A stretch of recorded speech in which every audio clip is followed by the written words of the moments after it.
మనం ఇందాక వీడియోలో చూసిన మనిషి ట్రాంపోలిన్ మీదకి హైట్లోకి వెళ్ళి దుంకి కాల్ ట్విస్ట్ అయిపోయింది. సో ఏం ఇంజురీ అయి ఉండొచ్చు.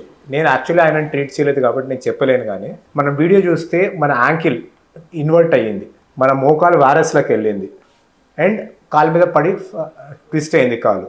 సో ఎన్నో ఇంజరీస్ అయ్యే పాసిబిలిటీ ఉంది. యాంకిల్ స్ప్రెయిన్ అవ్వచ్చు, బైమాల్యులర్ ఫ్రాక్చర్, టిబియా షాఫ్ట్ ఫ్రాక్చర్ కావచ్చు, ప్రాక్సిమల్ టిబియా ఫ్రాక్చర్ కావచ్చు, నీరల్ లిగమెంట్ ఇంజరీస్ అవ్వచ్చు, ఏసిఎల్ అండ్ ఎంసీఎల్ ఇంజరీ కానీ, కాండల్ ఫ్రాక్చర్ కావచ్చు, మనకి డిజిటల్ ఫీమర్లో హిప్ కూడా ఇంజరీ కావచ్చు. ఇవన్నీ అయ్యే పాసిబిలిటీస్ ఉన్నాయి. ఇవన్నీ కాకుండా కూడా బయటపడే పాసిబిలిటీ ఉంది, ఎందుకంటే చాలా సాఫ్ట్ ల్యాండింగ్ సర్ఫేస్ అది.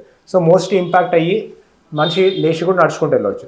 సో ఇట్లాంటి ఇంజరీస్ ప్రివెంట్ చేసేది ఎట్లా అంటే, ఒక ట్రాంపోలిన్ అనేది మరి చూసే స్ప్రింగ్ సెంటర్లో చాలా ఫ్లెక్సిబుల్ ఉంటుంది, ఎడ్జెస్కి వస్తే చాలా టైట్ ఉంటుంది. సో ఈ ట్రాంపోలిన్ మీద ఎప్పుడు హైట్కి వెళ్ళి దుంకకండి. మీ ట్రాంపోలిన్ మీద జంప్ చేసుకోవచ్చు, ఏం కాదు. అండ్ ఫుట్ ల్యాండింగ్ ప్రాపర్ ఉండాలి.